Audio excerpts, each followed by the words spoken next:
With great love and respect in my heart, I welcome you to this beautiful Sunday morning from Sonoma. Those of you sitting in front of me in the temple, and those of you sitting in your own temple. Let's take a moment to arrive. So wherever you are, just pull your spine straight.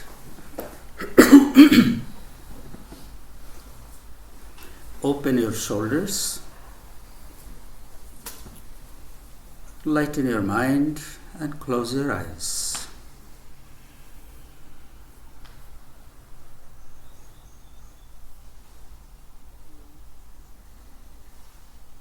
Relax your facial muscles. Think of a beautiful flower unfolding.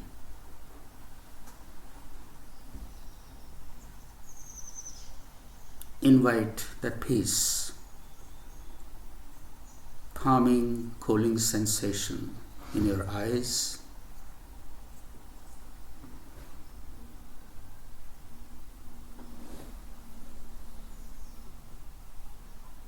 Relax your neck, shoulders, spine, softening the belly. Get grounded.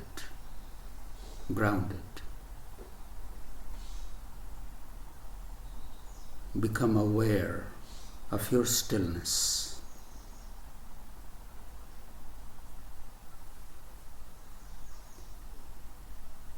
As you acquire that stillness, you become aware of the radiance of your own body. The outline of your body shining.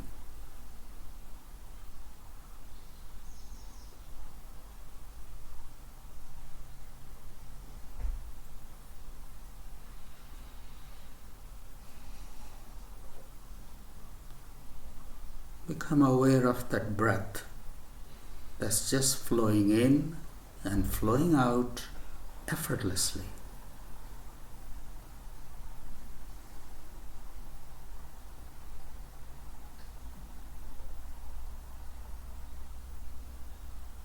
Nothing more. Let the mind be settled in appreciation of this effortless vegetation of the breath.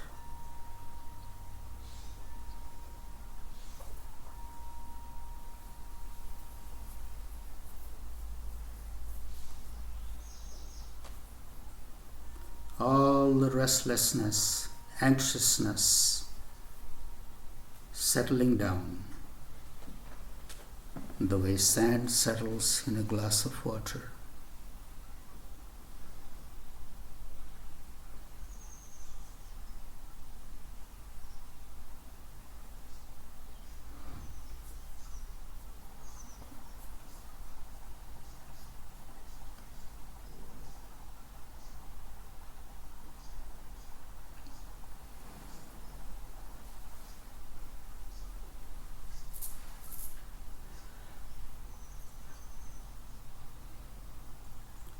Soften your eyes a bit more, holding that stillness.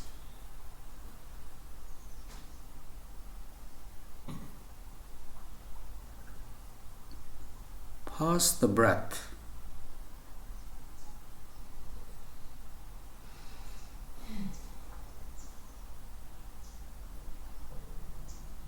And slowly release it.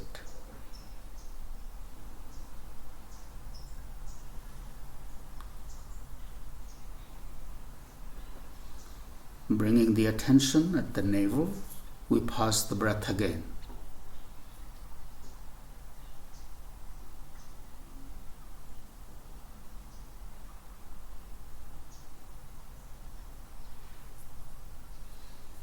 No tension anywhere. Breath is paused, attention is at the navel. I'm aware of my stillness.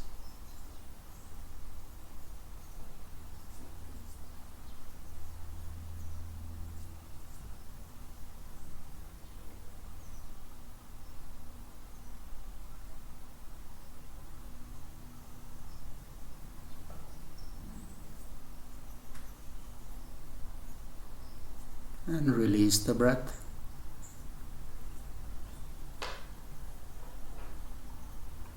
When we are pausing the breath and attention is resting at a particular spot,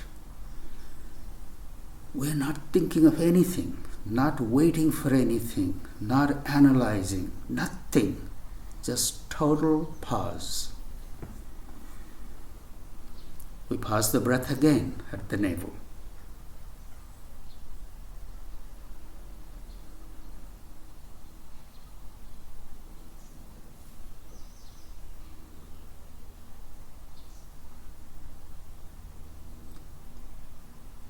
In that pause, you become one with the whole. There is no separation. What is inside is outside.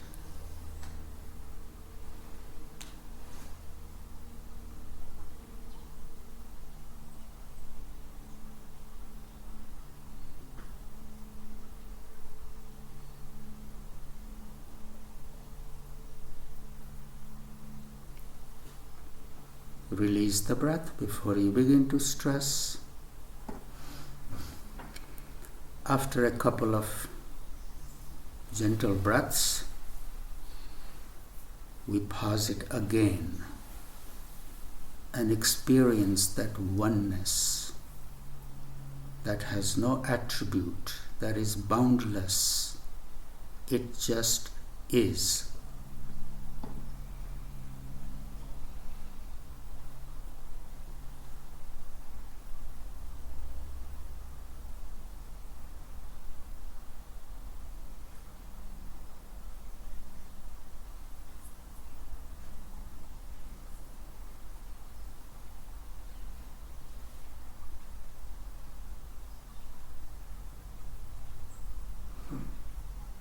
We release the breath.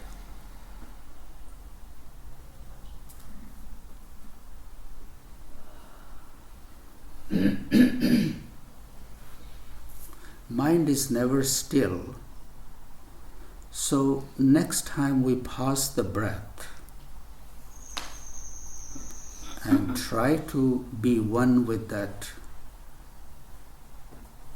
oneness through stillness, it's helpful if just train the mind, turn the mind towards that expansion and contraction that's happening within and all around. Maybe it's the heartbeat, but just think of expansion and contraction, nothing more. This is just a little remedy, little engagement for the mind that's never still.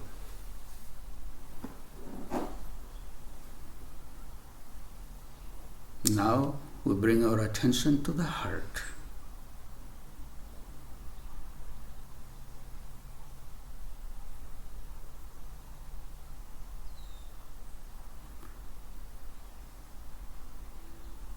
Holding the attention at the heart, we pause the breath.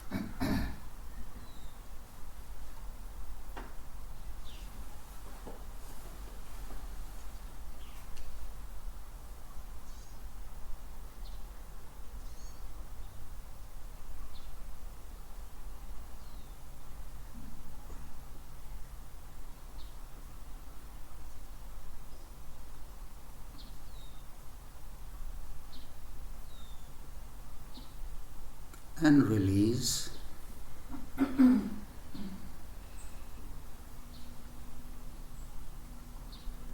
After a breath or two, we pause it again. Become aware of that expansion and contraction, that rhythm, universal rhythm.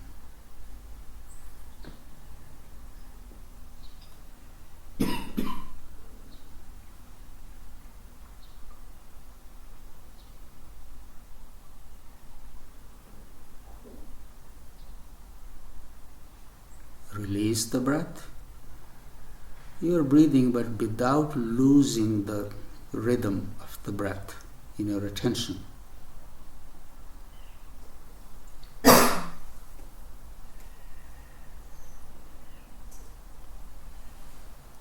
Pause it again.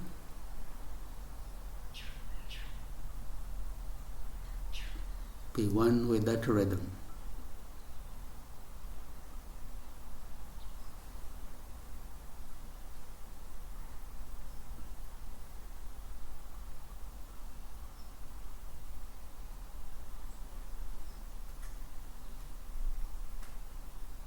And release.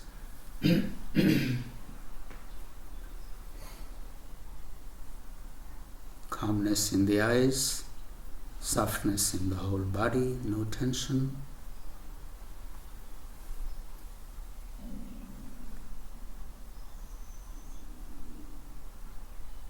Think of your eyes being absolutely still.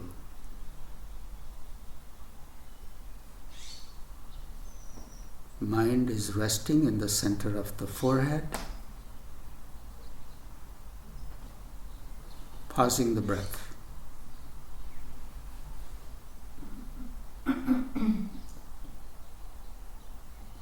Expansion and contraction, the rhythm.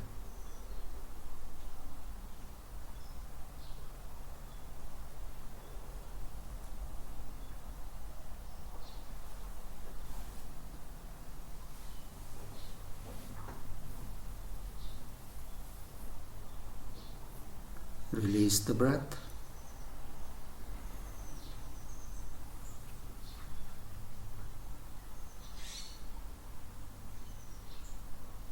Pausing again.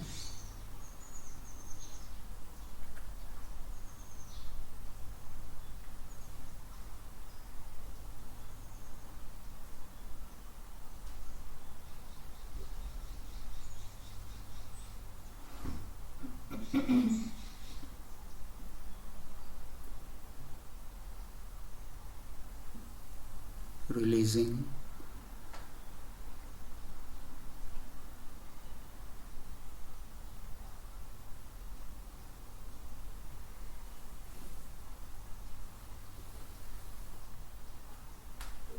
Once again.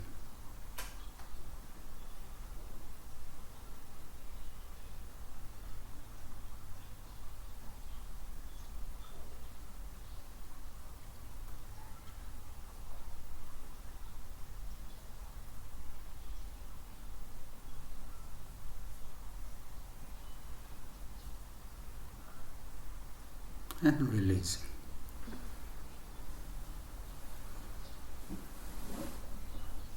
Sit there in the stillness.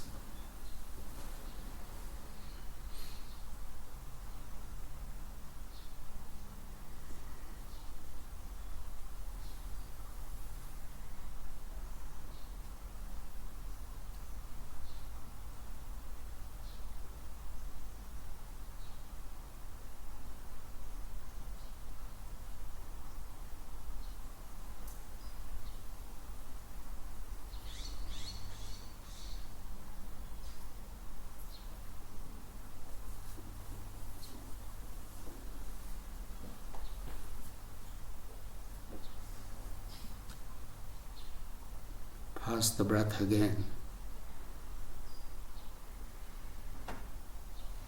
Can you breathe without, in this paused breath state, expansion and contraction of the whole body, one with the cosmic expansion and contraction?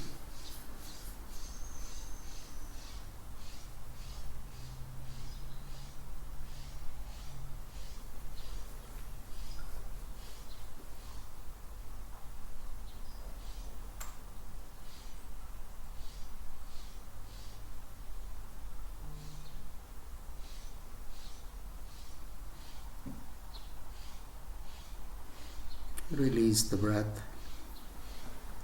Open your eyes.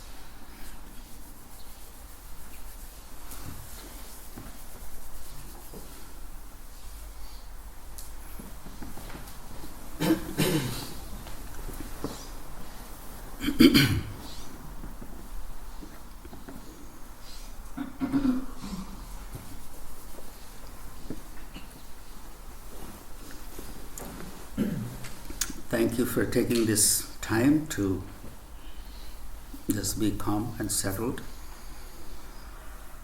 This little seed that I have given you,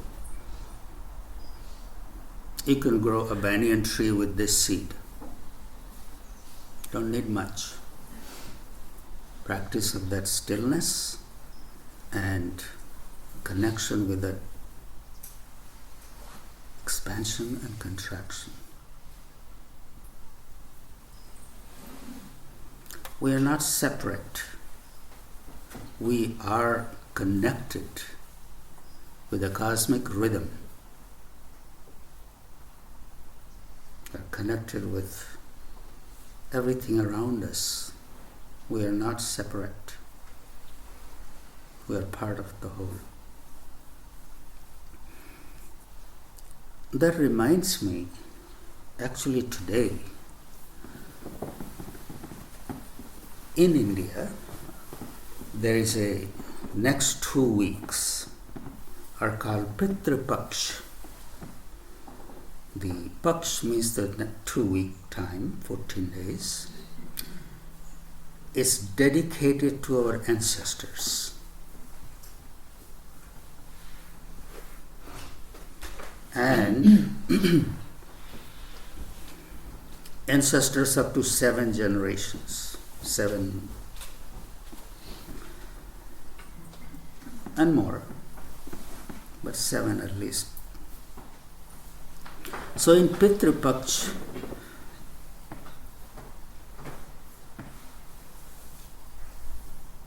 people do things to bring peace to the departed spirit soul of their ancestors.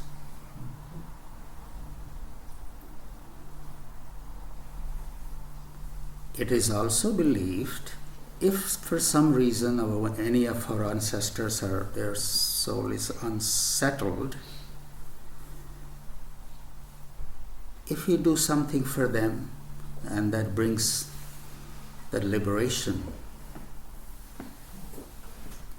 that is good for them and that's good for you too.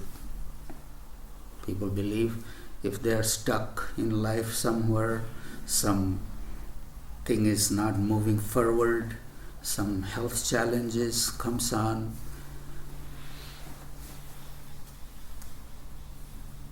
it may be due to some ancestral stuckness. We're connected. Energetically we are connected. We take credit and blame for everything that we do. That's good to feel responsible. But there are certain other things that are unresolved and we cannot see, know through the mind, but unconscious, unresolved. Things still cling on to us. So, doing something, we really don't know what to do, but there is a tradition that has been created, passed on for generations by the ancients, the rishis. During Pitru Paksh, we do something, make some offerings into our ancestors. And it's not only in Indian tradition, it's in every tradition. I hear in all the great traditions have something to do with ancestors. What they do in India, they make pretty elaborate offerings of rice and black sesame seed and other things, make little rice balls and put it out to feed the ancestors. And if they don't do anything like that, there is something very simple, and that is taking a jug of water, putting a pinch of rice and flour, facing the sun, in whatever direction the sun is, facing the sun, slowly you pour that water, thinking of the wellness of the departed souls and Also thinking through this offering, may all your unfulfilled wishes and desires find fulfillment. Move on towards your merging with God. This is called tarpan. So if people don't do nothing, at least they do something to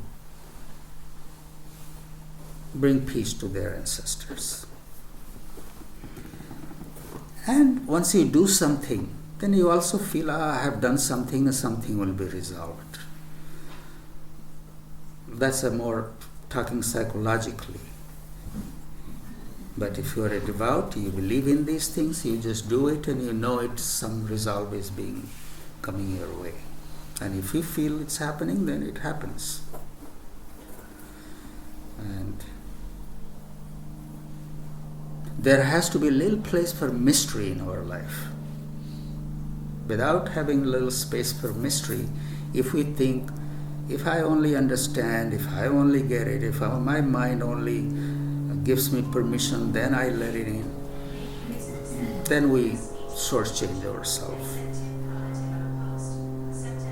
We are much more than what our mind can comprehend or knows about us. You can't Google everything. That's not where all the answers live. We have to leave a little space for mystery.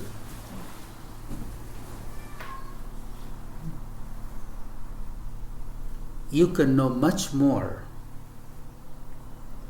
through stillness, which is so rare in this day and age. The moment we have, we start flying out. We start looking on our computers, try to find more information. That's not where the information and the knowledge is. The true knowledge can come through stillness and connecting. Like in today's meditation, I gave you a very simple little touch, the tip of the iceberg.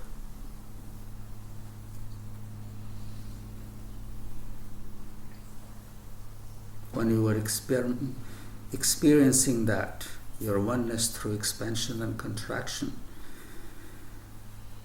there was no you there. It was the whole that was breathing in and breathing out.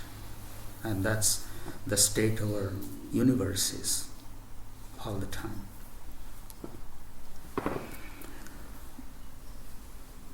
In Pitru Paksh, in these next 2 weeks, there are other things. People avoid initiating something new. Keep your mind calm. Make resolve with your siblings. If you have had some misunderstanding or this next 2 weeks, we make little effort to reach out. Because if the siblings are in peace and happy, that pleases our ancestors, because we are part of them. So this is our dharma, this is what we try to do to keep that connection.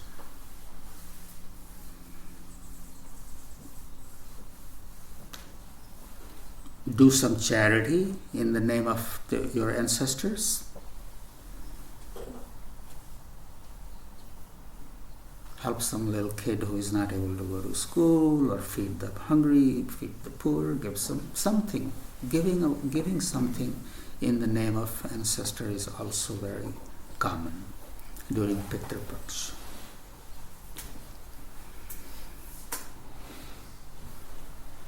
I remember when I'm in Banaras, I see people going to the river every day. They know this is a Pitru Paksh. They go take a bath in the river and they carry a little jug with them, dip the jug in the river, and looking at the sun, slowly pour the water.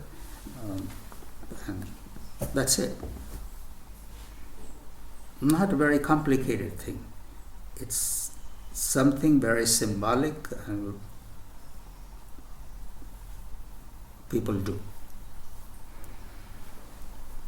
Our mind may find many excuses. It's useless. I don't want to do this. Or why? Sometimes the little rituals are helpful. Doing a little ritual helps us from the slavery of our mind that sits there controlling everything. I understand it. I don't understand it. And if I don't understand it, it has no place in my life. Mind is in control. And the whole idea is sometimes to free ourselves from the slavery of this indisciplined mind. So little rituals are helpful. During Pitru Paksh, if nothing, in one of those calm moments, taking a little water and just thinking of your ancestors, your connection, just slowly pour the water. May you find peace. May I receive your blessing. Sometimes I have talked here, some people are very upset about their ancestors, about whatever they did. That's not our business to judge. They did whatever was happening at that time, wherever they were. We don't know all the situations and circumstances. We can't judge sitting from here. What we are today, just imagine 7 generations ago, what situation was there? No matter where a person is, human race is, we are constantly trying to make our life a little better. The struggle, the efforts, the circumstances. Where we are today, it's all a cumulative effort of our ancestors. When we took birth, from there we did whatever we did. So it's okay to take a little credit for all the things we have done, but may we not take all the credits. Give a little something, because we started from here and came here. All this travel has been traveled by that. We are connected. So having a ritual or celebration, observance like this is very meaningful. In Jewish tradition they have this. I know that Howie always keeps telling me, this is time for this is time for atonement, and this is time to make amends. So in all great traditions there is a place for that. Whether we subscribe to any tradition or not doesn't matter, at least subscribe to being a human being and good human being, and acknowledge that I just didn't come here from the sky. I'm the continuation of something, and paying my respect to that presence is very helpful. In a Aghor tradition, where I come from, actually we don't subscribe to it all. Because if it becomes a burden on any way, then we acknowledge it, but don't load it up on us. But at the same time, we don't totally give it up either. No chodo, no pakdo. Neither grab onto it, nor totally let go of it. So it's there. I'm not saying you should do it or you should not do it. Listen to yourself. Listen. If you feel like doing it, maybe today, just in the name of your ancestors, just take a jug of water, put a pinch of rice and maybe a flower in it, and just thinking of gratitude for all their hard work. I may not even know them, who they were, but their effort has brought evolution. So just thinking of that gratitude, we just pour a little water, looking at the sun. And in the next 2 weeks, so you got 2 weeks, and whenever you feel like, you just see if you want to do this.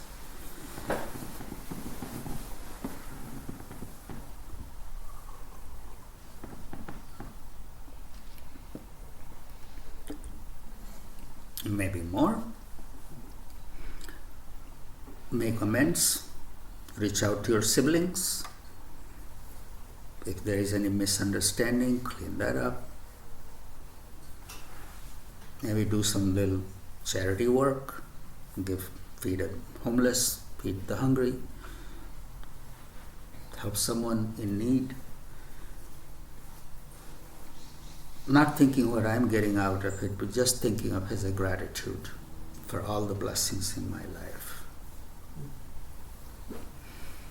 I was also thinking that how it's organized. Today is the full moon, and the moon is in eclipse. And I was reading somewhere, it's once in a 150-year event, that when Pitru Paksh starts on the full lunar eclipse. And after the 2 weeks, then Navratri starts. So we have paid respect to our root, made some amends, done some charity, have maintained the calmness of my mind. Then comes Navratri. And Navratri is the time for total immersion in devotion to the Divine Mother, Shakti.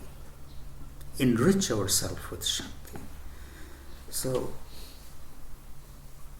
it's all stacked up. Preparation, and then engagement, and then expression. In your any simple way, just be aware of these times, and with that awareness comes little deeper connection. Even if you are not doing anything, doesn't matter. Just be aware of the sacredness of this time.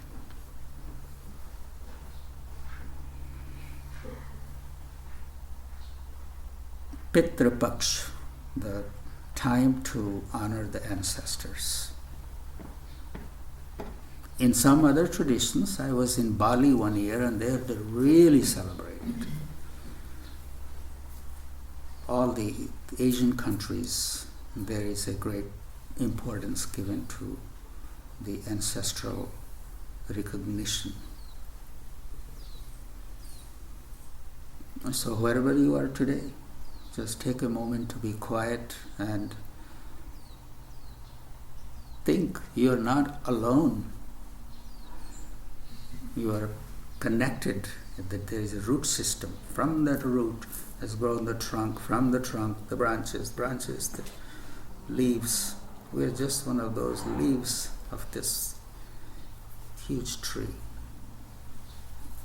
And that tree is connected with the earth and connected with all the 5 elements. So we are not separate. How beautiful it feels when you sit in stillness and feel the oneness with the whole. When you become aware of oneness with the whole, your little problems become very small. We are overwhelmed by that problem. We are overwhelmed by that situation.